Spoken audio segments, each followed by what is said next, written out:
Commander had seen many species across the galaxy during his 3 decades of service with the Galactic Defense Coalition. The tall, crystalline with their razor-sharp limbs, the gas-dwelling who could phase through solid matter, the massive warriors whose exoskeletons could deflect plasma fire. Each species brought their own strengths to the Coalition's endless war against the Devourers, the machine plague that had been consuming worlds for over 2 centuries. But humans were supposed to be the weakest link. His 4 eyes scanned the briefing data on his personal tablet as his transport ship approached the contested world of 442b. The humans had only joined the Coalition 18 months ago, after the Devourers had finally reached their little corner of the galaxy. Earth's delegation had been underwhelming. Small, soft creatures with no natural armor, no claws, no enhanced senses. They couldn't breathe methane like his own people. They couldn't survive in vacuum for hours like Their reaction times were average at best. What they did have was an unusual enthusiasm for violence that had made some of the other Coalition members uncomfortable. During the integration meetings, the human representatives had asked detailed questions about Devourer weaknesses, tactical formations, and weapon specifications with an intensity that bordered on disturbing. Most species viewed the war as a necessary evil, a grim duty to protect their homes. The humans seemed to view it as an opportunity. "Sir," came the voice of his tactical officer, subcommander, "we're receiving an update from the surface. The situation has deteriorated faster than expected." His mandibles clicked in frustration. 442b was supposed to be a routine defensive action. The planet's inhabitants, a peaceful agricultural society called had requested Coalition protection when Devourer scouts were detected in their system. Intelligence suggested only a small machine force, maybe a dozen harvester units and their support drones. Nothing that a standard Coalition force couldn't handle. "What's the current status?" he asked, setting down his tablet. His translator device crackled as he spoke. The Devourer force was larger than anticipated. 3 full harvester battalions, supported by hunter-killer units and aerial surveillance drones. Captain X's initial assault force has been pushed back to the planetary capital. They're requesting immediate reinforcement. 3 battalions. That changed everything. Harvesters were the Devourer's main ground units, each one a spider-like machine the size of a small building, equipped with mining lasers that could slice through most armor and organic matter with equal ease. A single harvester could level a city block in hours. 3 battalions meant nearly 100 of the machines, plus their support units. "Casualties?" asked, though he dreaded the answer. "Heavy. The shock troops took significant losses in the initial engagement. Captain X reports his force is down to 60% effectiveness and falling." His throat sacs deflated in dismay. They were among the Coalition's elite fighters, their crystalline bodies naturally resistant to energy weapons and their reflexes enhanced by internal biocomputers. If they were taking heavy casualties, this was going to be a massacre. "Sir," continued, "there is one piece of good news. The human detachment arrived ahead of schedule. They're already deploying to support Captain X's position." Humans felt his stomach acids churn. How many? 50 soldiers, led by someone called Colonel Martinez. They landed 20 minutes ago and are moving toward the contact zone. 50 humans against 3 harvester battalions. It would be a slaughter. Had read the human military assessments. Their soldiers were brave enough, he'd give them that, but they were fragile. A single glancing blow from a harvester's mining laser would vaporize a human instantly. Their primitive projectile weapons couldn't penetrate Devourer armor. They would die quickly and accomplish nothing except adding to the casualty count. "Order our pilots to prepare for immediate deployment," he commanded. "And send a priority message to the human commander. Tell them to hold defensive positions only. They are not to engage the harvesters directly." "Sir, I'm getting reports from the surface. The humans aren't holding defensive positions." His primary heart skipped a beat. "What do you mean?" Was listening to his communications implant, his expression growing more confused by the second. "Captain X is reporting that the humans have gone on the offensive. They're moving directly toward the harvester positions." "That's suicide." Grabbed his command tablet and tried to access the battlefield communications network. All he got was static and garbled transmissions. "Are they responding to our orders?" "No, sir." Colonel Martinez sent a brief response. "Unable to comply, sorry." Then they cut communications. "Unable to comply? What kind of military force ignored direct orders from Coalition Command? Felt his species' natural anxiety response kicking in, the release of stress chemicals that had kept his people alive during their evolution on a world filled with predators. But this wasn't about personal survival. 50 humans were about to throw their lives away for nothing. "Time to planetfall?" he asked. 18 minutes, sir. 18 minutes. By then, the humans would all be dead, and the Coalition would have to explain to Earth's government why they had allowed an entire detachment to be wiped out on their first major deployment. The political ramifications would be enormous. Some Earth factions had opposed joining the Coalition in the first place, arguing that their species wasn't ready for galactic warfare. This disaster would validate every one of their concerns. Sir's voice was sharp with excitement. "I'm getting new reports from the surface. Something's happened to the Devourer formation." "What kind of something?"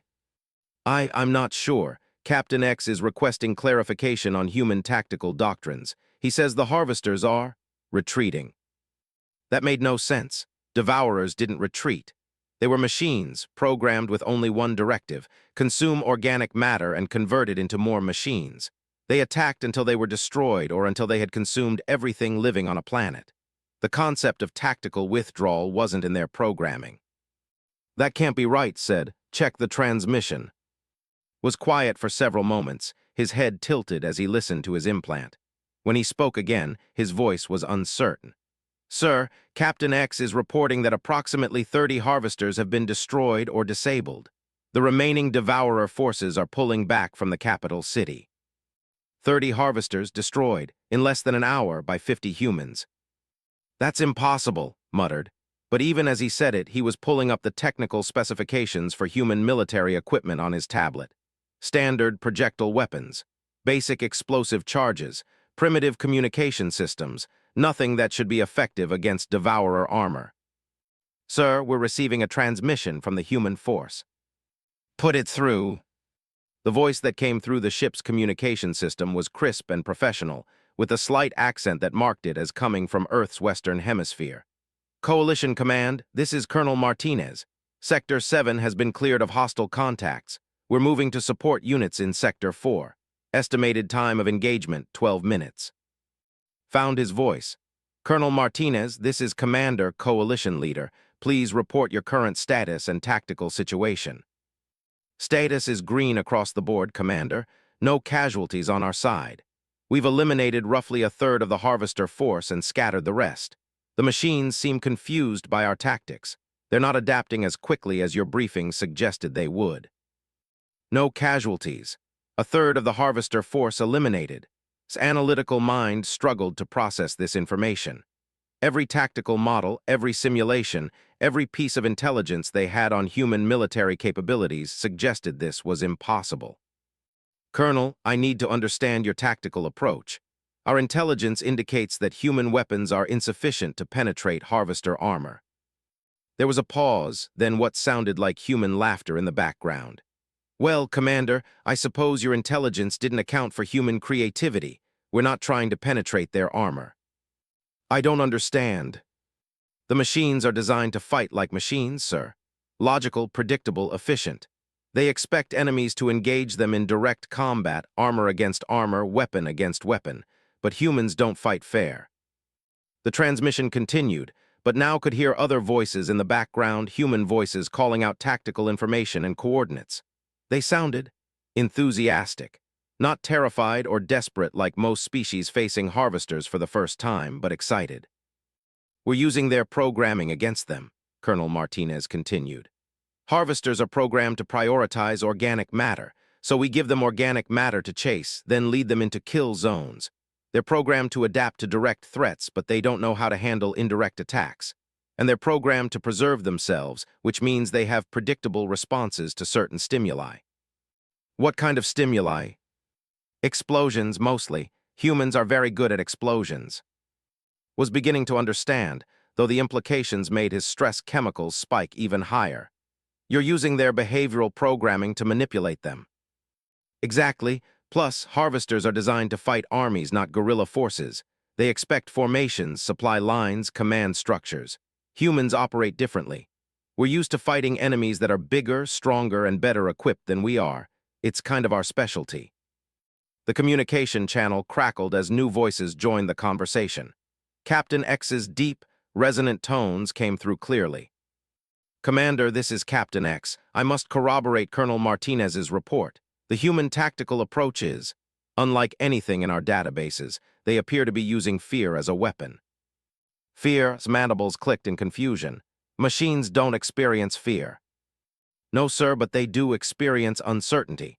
And uncertainty creates hesitation in their decision-making processes. The humans are creating chaos, forcing the machines to operate outside their programming parameters. It's remarkably effective. Stared at his tactical display, trying to comprehend what he was hearing. 50 humans had engaged 3 harvester battalions and not only survived, but were winning.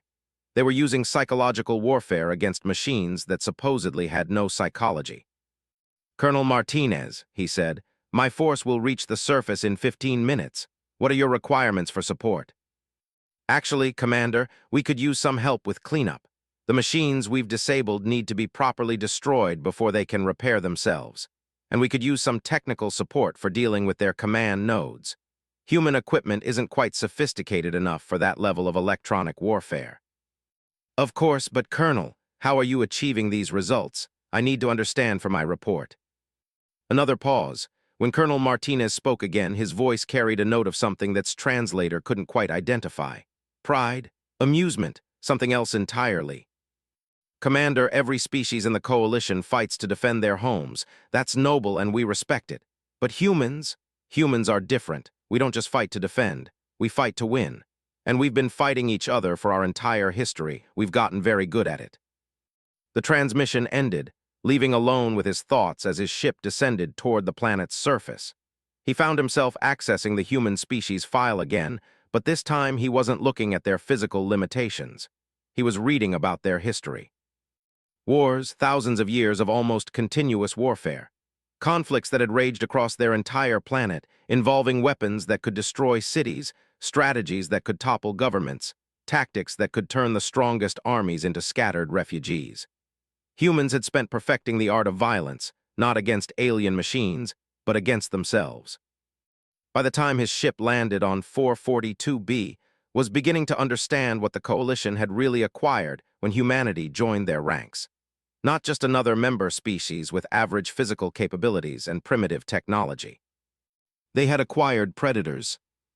As he stepped off his transport and saw the smoking remains of harvester machines scattered across the battlefield, with small groups of humans moving efficiently between the wreckage to ensure nothing could be repaired, realized something that would change his perspective on the war forever. For the first time since the Devourer Plague had begun, the machines had encountered something that frightened them more than they frightened others. They had encountered humanity. 3 months after 442b, Commander found himself assigned to permanent joint operations with human forces. What had started as a routine defensive mission had become the template for a new kind of warfare that was spreading throughout the Coalition fleet. The results were undeniable. In every engagement where human forces were present, Devourer casualties increased dramatically, while Coalition losses dropped to historic lows.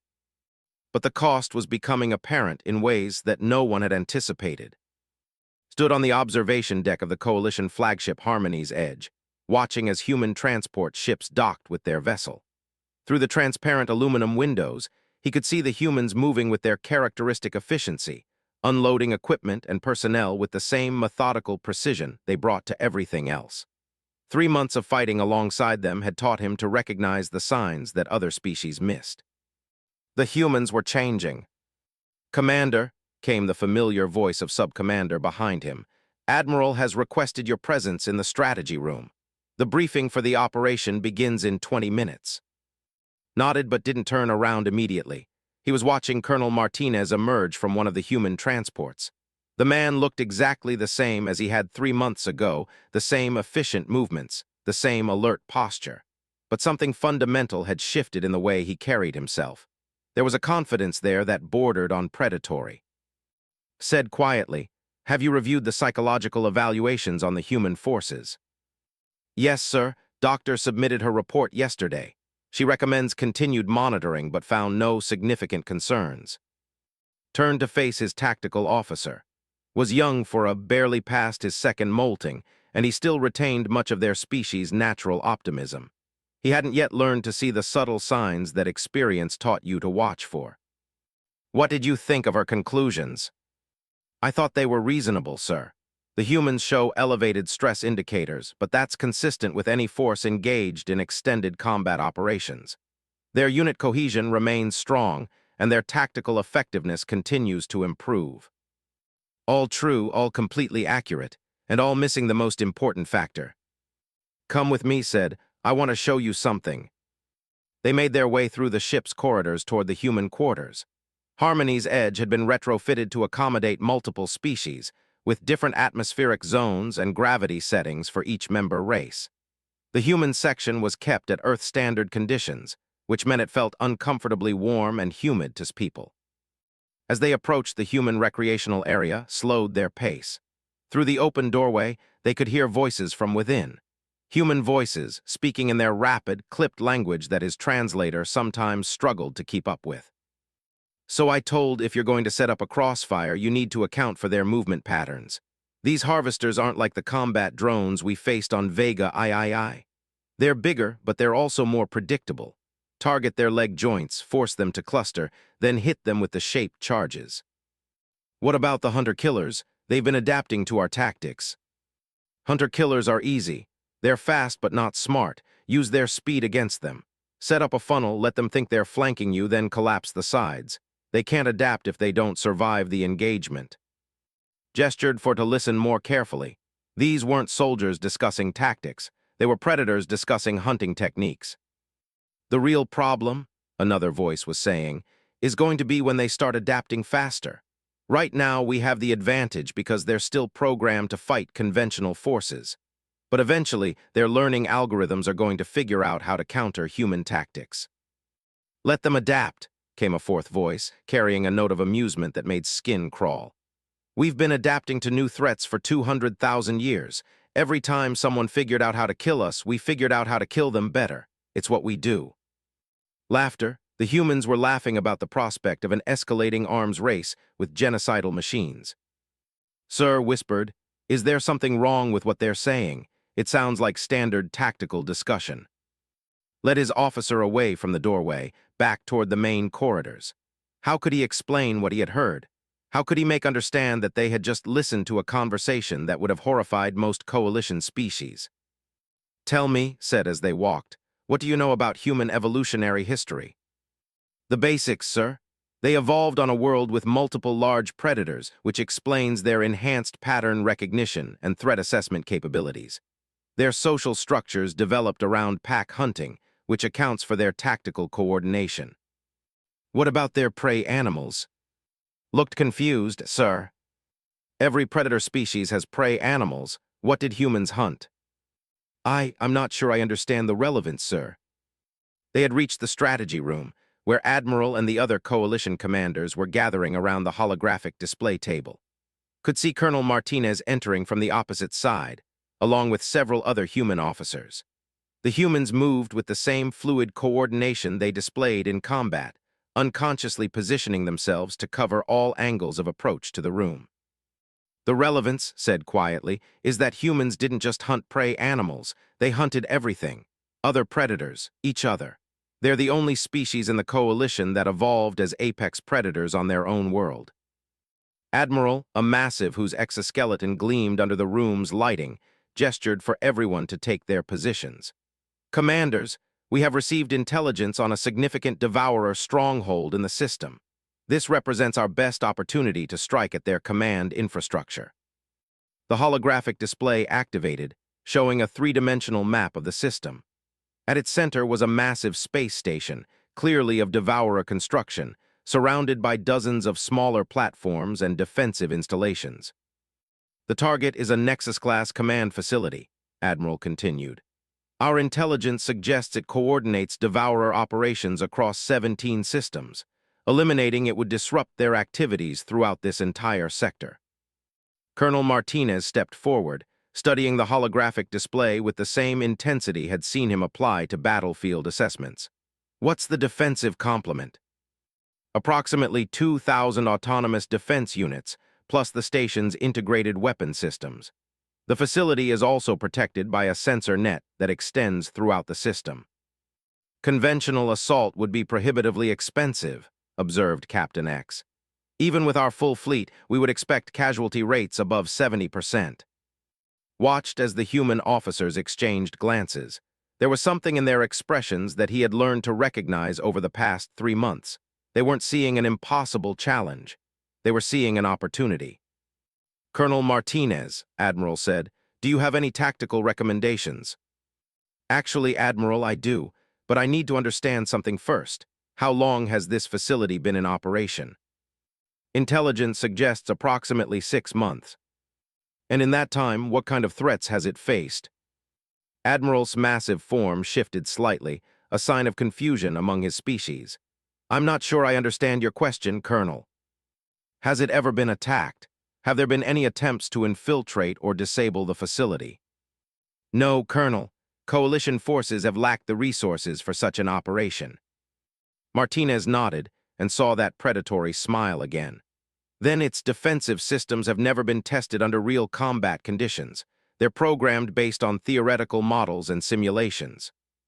That is correct. In that case, Admiral, I believe this operation is not only feasible, but likely to succeed with minimal coalition casualties. The room fell silent. Every coalition officer present understood the mathematics of space warfare. A facility that size, with those defenses, should be able to hold off a fleet 10 times larger than anything the coalition could assemble. Colonel, Admiral said slowly, perhaps you could explain your reasoning. The facility's defenses are designed to respond to conventional fleet tactics, Martinez began, manipulating the holographic display to highlight various aspects of the station's structure. Massive formations of ships, direct assaults on defensive positions, predictable attack vectors. But humans don't fight conventionally. He gestured to one of his officers, a woman whose nameplate read Captain. Captain has developed a plan that we've used successfully on smaller installations. We call it the Trojan Horse Protocol. I'm not familiar with that term, Admiral admitted. It's a reference to an ancient human military deception. The principle is simple. Instead of attacking the fortress, you get the fortress to invite you inside.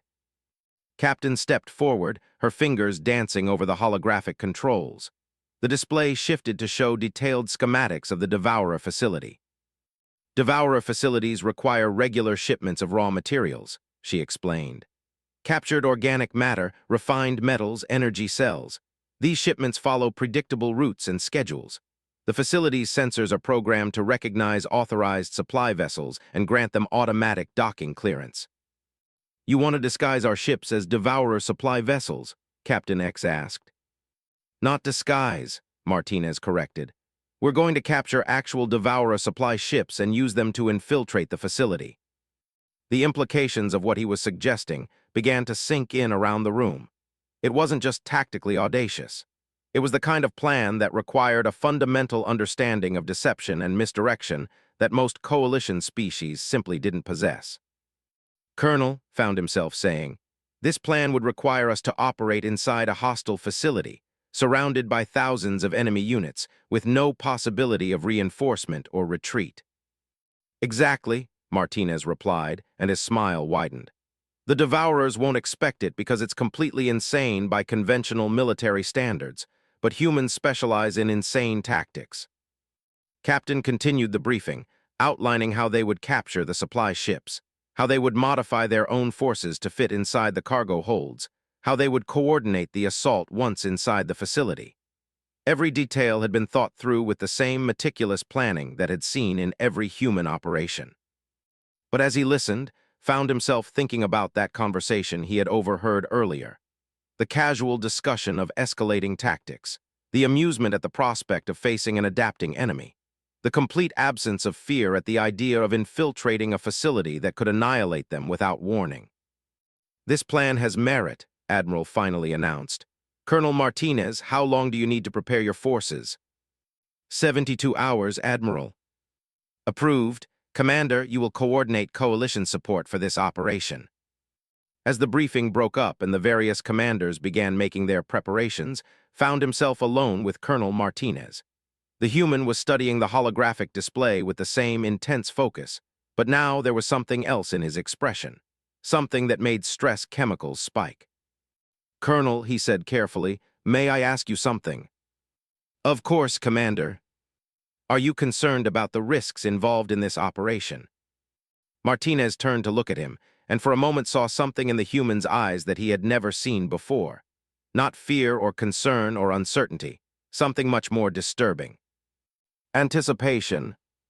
"Commander," Martinez said quietly, "3 months ago, my species was barely aware that we weren't alone in the galaxy. We were still fighting each other over resources and territory and ideology. Then we discovered that there was something out there that wanted to wipe out all organic life." He gestured toward the holographic display, where the image of the Devourer facility still rotated slowly. "Do you know what that did to us? It gave us a purpose. For the first time in human history, our entire species has a common enemy. Something that we can hunt without reservation, without moral complexity, without any of the ethical constraints that have limited our warfare for centuries." Martinez turned back to the display, and when he spoke again, his voice carried a note of something that would remember for the rest of his life.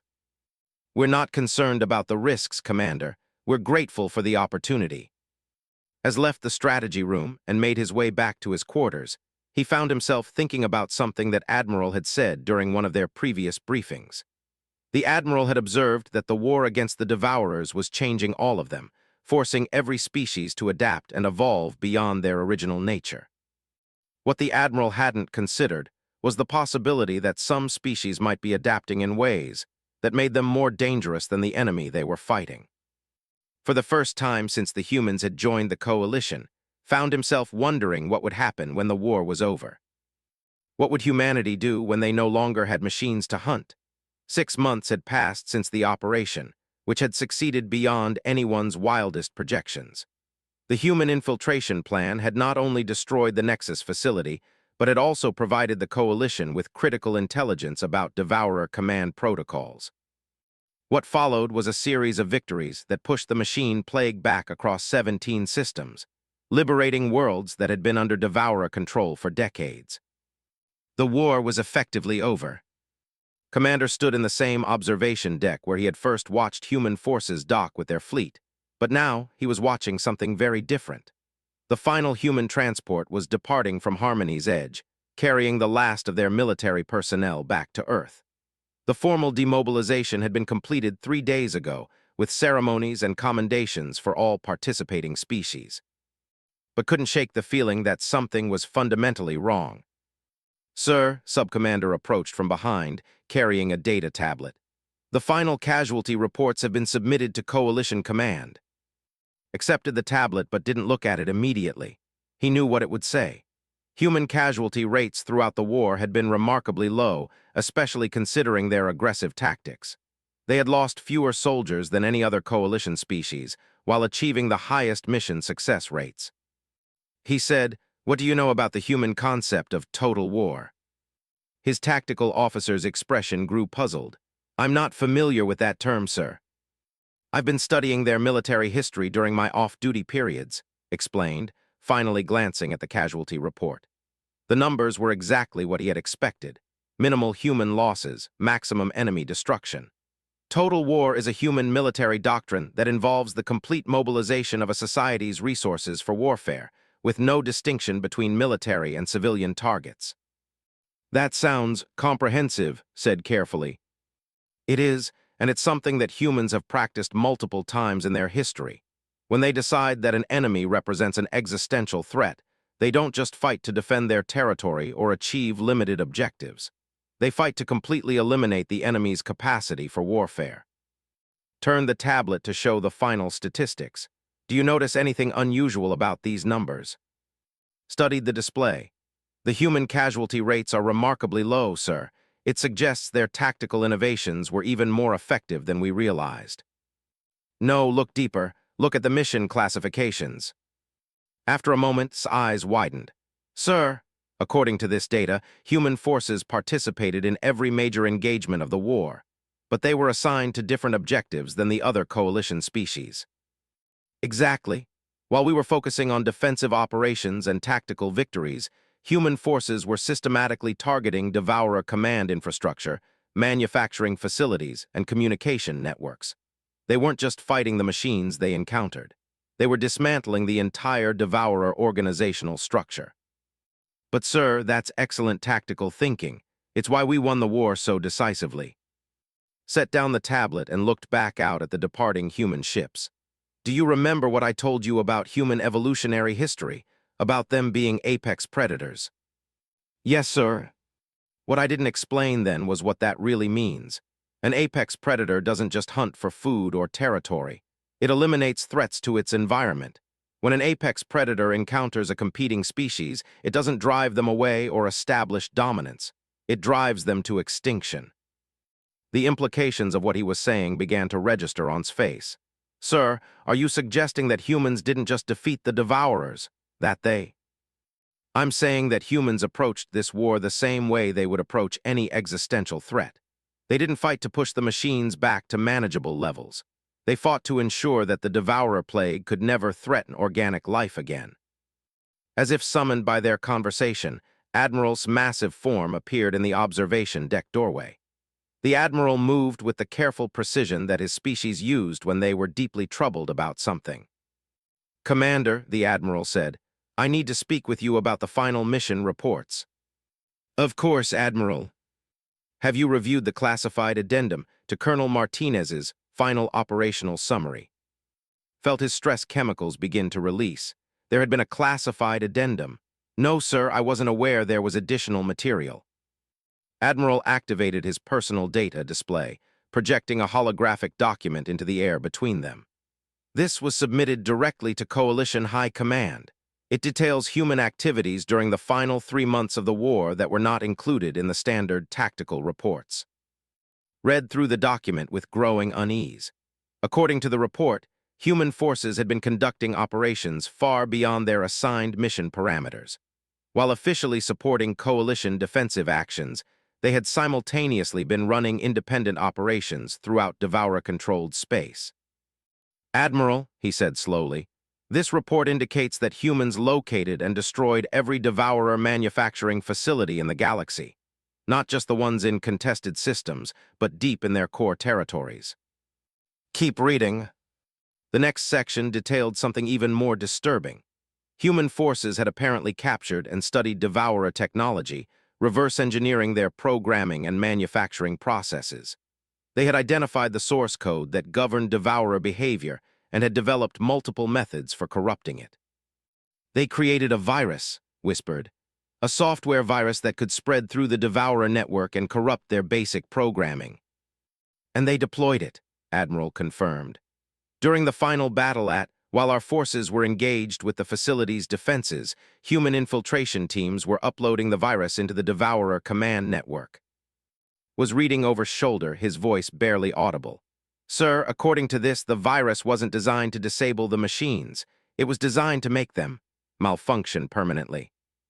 Admiral's exoskeleton plates shifted in what recognized as extreme agitation. Commander, I need to ask you a direct question.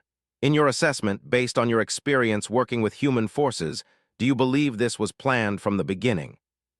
Thought back to that first conversation with Colonel Martinez, the casual way the human had spoken about adapting to new threats, the predatory confidence that had grown stronger with each engagement, the complete absence of fear when facing impossible odds. Yes, he said finally.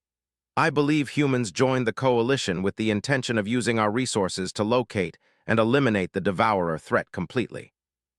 That's my assessment as well, the Admiral agreed, which brings us to the current situation. Current situation?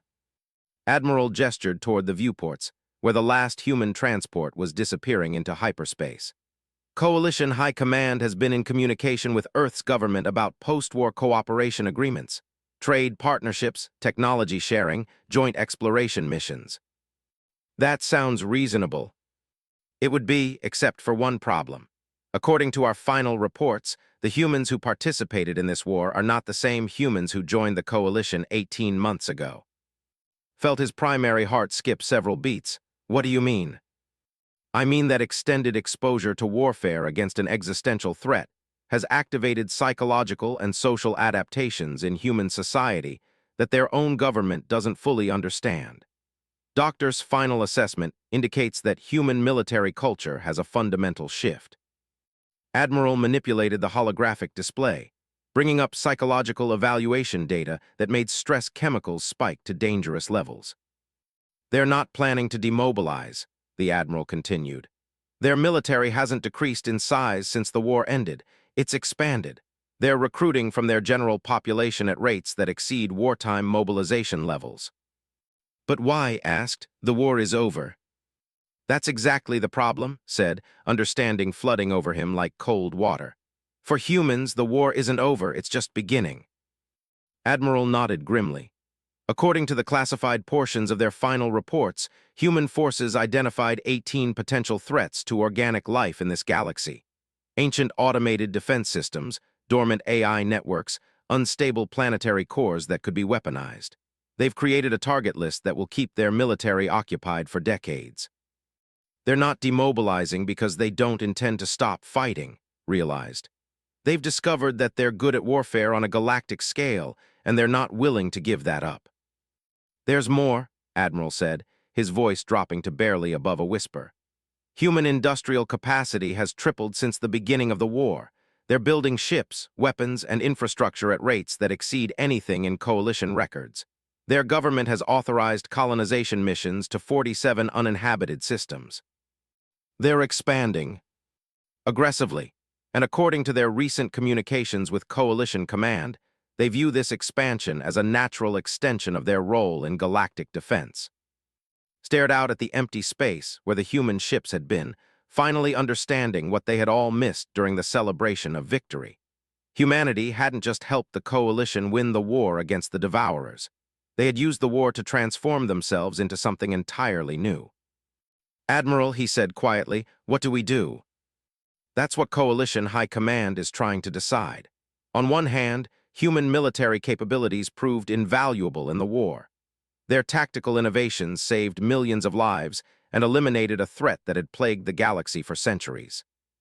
But an apex predator species with advanced technology, unlimited ambition, and a demonstrated willingness to eliminate existential threats is not necessarily something we want as a neighbor. The three officers stood in silence for several minutes, each contemplating the implications of what they had learned. Finally, spoke up with the kind of innocent question that sometimes cuts straight to the heart of complex problems. Sir, do you think humans view us as allies or as potential threats? Admiral and exchanged glances. It was exactly the right question, and neither of them had a good answer.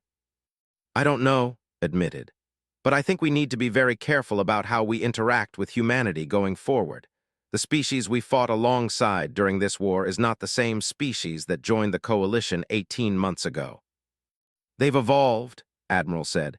In less than 2 years, they've a social and cultural transformation that would normally take. They've discovered their true nature, and now they're acting on it.